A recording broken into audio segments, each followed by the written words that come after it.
Hey guys, Trip here.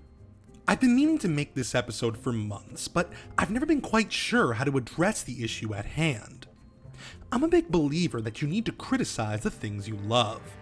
I'm the kind of friend that's gonna tell you when there's spinach in your teeth, because you're my friend and I want you to look your best.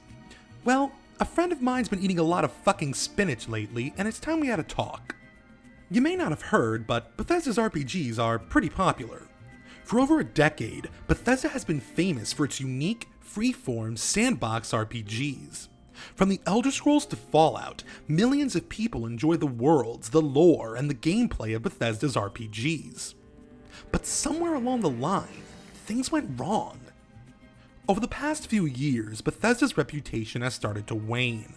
While the popularity of their games remains more or less stable, the company is becoming more well known for its bugs, laughable storylines, and shady business practices than the depth and quality of their worlds. In the short term, this means little. Bethesda is still making massive profits. Thousands of people play Skyrim and Fallout 4 every day, and fans of the company can write off detractors as a vocal minority. But it seems the gilded veneer of this studio is wearing thin.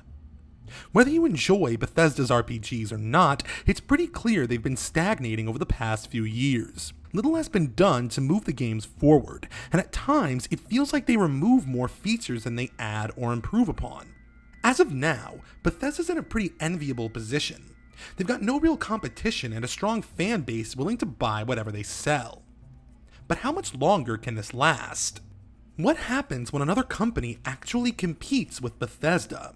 What happens when they make something just as good or better? Well, that's what I want to address today. What do I think Bethesda's doing wrong? How do they get back on track? What does the future look like for this storied company? Well, let's take a look. The first thing I want to address is an issue I frequently bring up on this show.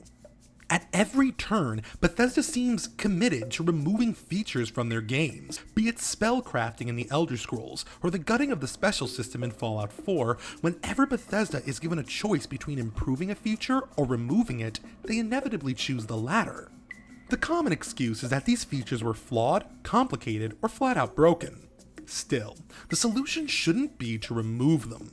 We've talked about this before. I'm of the mind that a sequel should improve upon existing systems.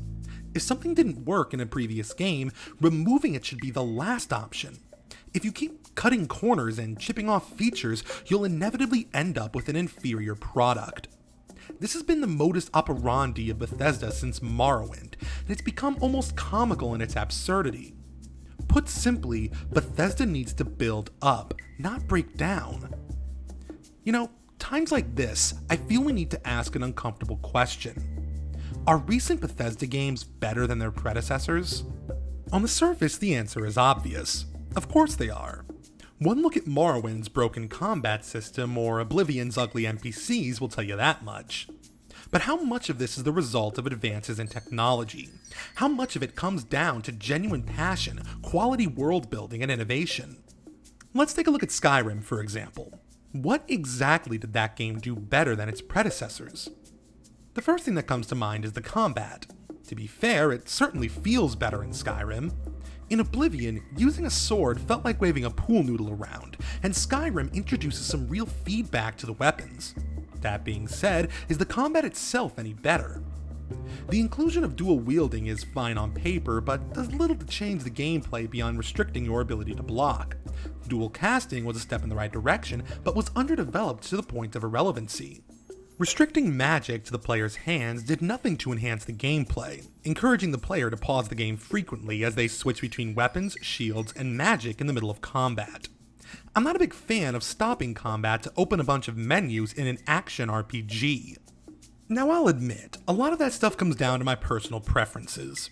But even so, can you really tell me the combat in Skyrim, something you spend the majority of your time doing, is in any way worthy of praise?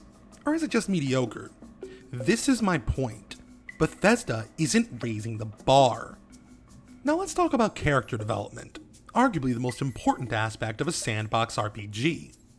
Unlike previous games, every character I made in Skyrim felt pretty much the same, an oafish, clumsy Nord. The complete gutting of the game's mechanics didn't help either. As you may know, Skyrim removed most of the spells and stats from previous games, homogenizing the experience. It could be argued that some stats were redundant, while others didn't matter much in the first place, but their exclusion leaves the player with fewer options for character development. The argument for removing stats and playstyles rests on the faulty assumption that redundancy is bad for an RPG. It's not. In a sandbox RPG or any game focused on player expression, variety is everything. Sure, it may be redundant to be able to open a door with a lockpick or with an unlocked spell, but it gives players additional options and ways of completing the same task. Ideally, both methods would be viable, but there would be benefits and drawbacks to each. Maybe using a spell is faster than a lockpick, but louder, attracting potential enemies to your location. This is how you create an RPG with a diverse set of playstyles. This is how you foster compelling dynamic gameplay. Give me a toolbox and let me play with it as I see fit. If you played any previous Elder Scrolls games, you may notice that in Skyrim, a lot of skills were simply removed with nothing to replace them. Skills like athletics and acrobatics may not have had much practical combat purpose, but removing them destroys an entire playstyle that allows your characters to be agile, jumpy, and nimble.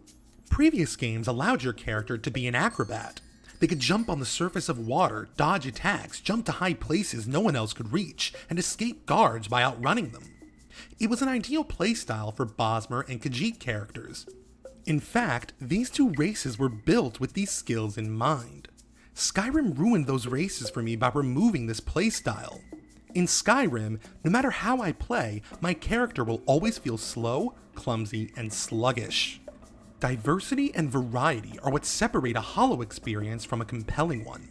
Bethesda is hollowing out their games. When you get right down to it, most of the features Bethesda added to Skyrim restrict the player instead of reward them. Meanwhile, various mechanics were removed or streamlined, leading to a more shallow experience. I often find myself wondering, what will Bethesda cut next? How much further can this streamlining go before people stop having fun? This insistence on removing features can only go so far. As of Fallout 4, the shallowness of Bethesda games has become a literal joke. Forcing a restrictive backstory on the player, making it impossible to express yourself via dialogue, and homogenizing the stats to the point of irrelevancy. This is the current state of Bethesda, and I don't think it can last. But Bethesda's problems run deeper than this. I know this may be a sensitive topic for longtime fans, myself included, but we really need to call it out. Bethesda needs to hire some damn writers. For example, I recently learned Fallout 4 had no dedicated writers. I wish I could say this surprises me. It seems most of the writing was spread out among quest and environmental designers, led by senior designer Emil Pagliarulo. In fact, going back as far as Skyrim and Fallout 3, it would appear Pagliarulo has been the closest thing to a head writer within Bethesda. This corresponds with the brain drain that began after Morrowind, the game that arguably made Bethesda a household name. Morrowind saw a complete overhaul of the Elder Scrolls world, transforming it into a bizarre, creative, alien fantasy world where mythology and politics are one and the same. A lot of people think Morrowind was a unique situation, that it was a weird exception in an otherwise normal fantasy world. This couldn't be further from the truth. There was a time when every region of Tamriel was just as bizarre and alien in their own unique ways.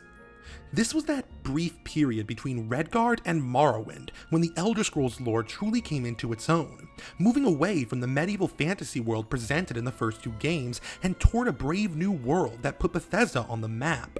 Since Morrowind, the people behind this overhaul have slowly trickled out, leaving Pagliarulo in charge and leaving an intellectual black hole at the heart of Bethesda. It can be argued that many games don't need exclusive, dedicated writers, but RPGs are a bit of an exception. These games rely on a convincing story to draw the player into the world, to immerse them in the environment, and to allow them to express themselves. As far as I can tell, Bethesda never actually hired dedicated writers to build their games, but it's clear there was a passionate, talented, and eccentric team of developers writing fiction, lore, and mythology for their worlds. With most of these people gone, isn't it time to bring on some new talent? Times are changing. The bar is rising. A decent story isn't a luxury anymore. It's expected. If Bethesda's developers can't handle writing a story on top of their primary jobs, then it's time to reorganize. Look, I know I keep coming back to this, but it's worth repeating. Bethesda's greatest strength is their lack of competition. No one makes a game quite like Bethesda, and it's one of the reasons their titles are so successful despite their problems. In recent years, however, a few developers have begun to encroach on their territory. Take The Witcher 3 for example. One of the most highly regarded games of this generation, The Witcher 3 is an open-world RPG that emphasizes freedom, exploration, and choice.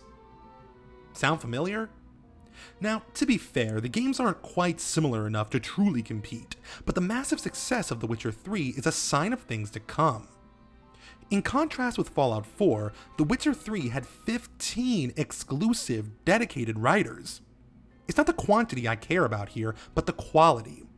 Many of these people are acclaimed for their previous work, which includes detective and fantasy novels. These people were hand-picked to deliver on the tone, style, and subject matter the game was trying to achieve. This quality paid off, as the game was massively successful both critically and financially. People are still talking about this game. It won more Game of the Year awards than any other in history.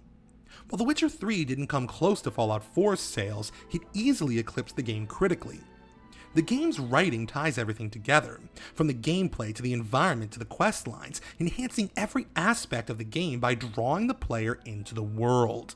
This is the power of a few good writers. Can you imagine if Skyrim had this quality? If you actually cared about the people? If you felt a real sense of dread when faced with Alduin? Can you imagine if you cared about your son in Fallout 4? If each of the factions were sympathetic and realistic in their motivations? How would that affect your overall experience? Some will say I shouldn't be comparing The Witcher with Bethesda's games, that they're made for different reasons and different people, but follow me here. The common argument I see for why Bethesda games have such poor writing is that making an open world game is hard. We can't expect anyone to make a massive, sprawling open world and a compelling story. It's just too difficult. Well, if nothing else, games like The Witcher 3 prove this argument wrong.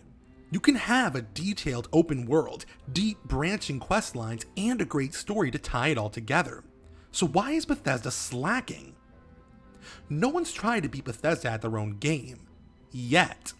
If Bethesda keeps floundering under its own mediocrity, if they keep neglecting the brilliance of their own worlds, it's only a matter of time before someone does. This brings me to my most important point. Bethesda needs to remember why we play their games. Like many, I was drawn into Bethesda's games by a simple promise: to live a life in a virtual world, to drop myself into a strange land and forge my own story within it. This is Bethesda's mission statement. It's how they've pitched their RPGs since the beginning. But Bethesda has become complacent in its goals. Years of cutting corners and chipping away at features have left their games hollow. After the first few hours of Skyrim or Fallout 4, the world begins to feel artificial. You begin to see just how limited you really are, how hard it is to express yourself in a way that matters. It becomes less of a world and more of a theme park, railroading you down specific paths with mediocre set pieces and repetitive content. Instead of moving forward, they're moving backward. Above all, Bethesda needs to improve the way you interact with the world.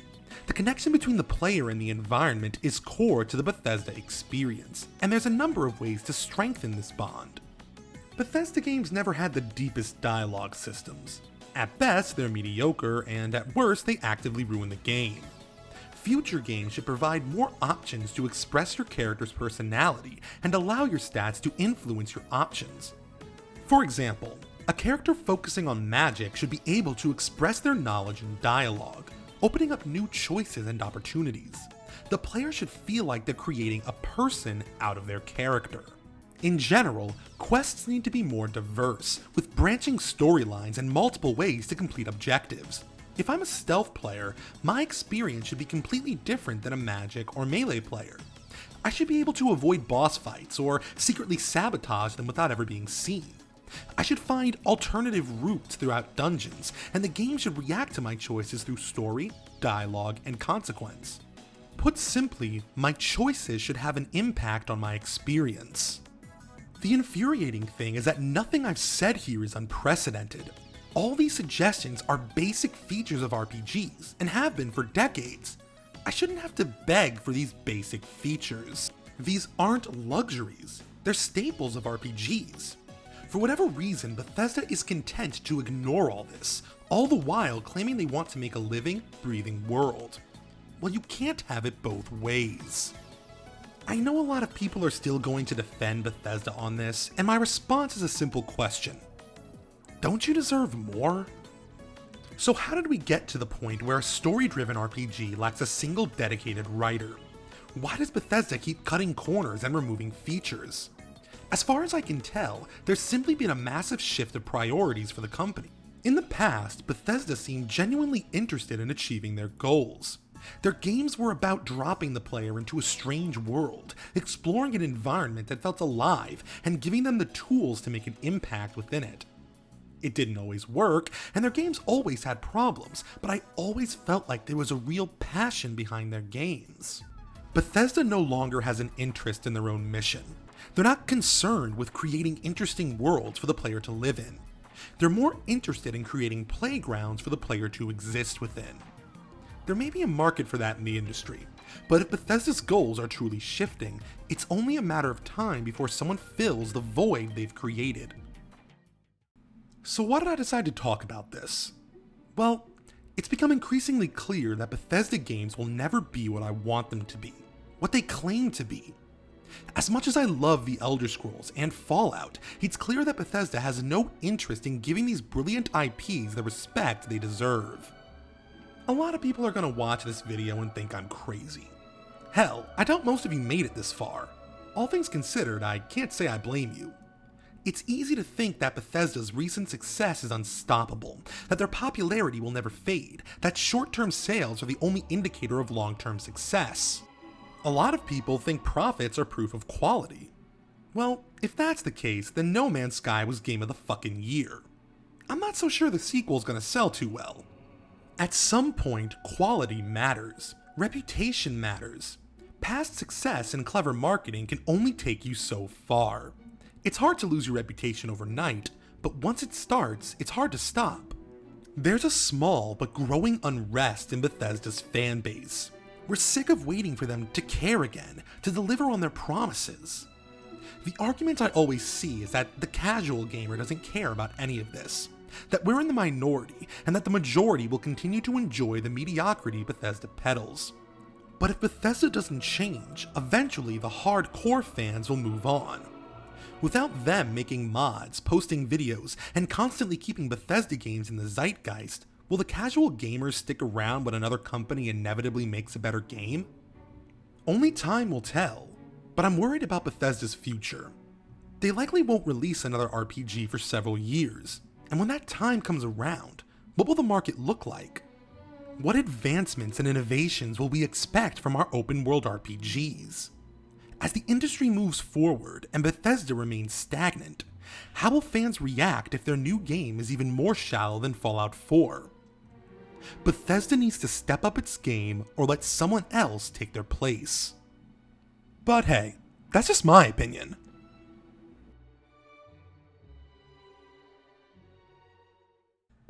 Hey guys, Trip here. If you liked that video, why not watch some more? Hit that like button and make sure to share this video on Reddit and social media. If you want to see more Psycho Trip, check out my Patreon. There you'll find all of my videos, as well as articles I've written for Comicsverse. If you like what you see, think about donating $1 or $2. It's a long story, but I'm naked on a beach in Venezuela fighting rabid dogs. I need help getting home. Thanks for watching, and I'll see you next time.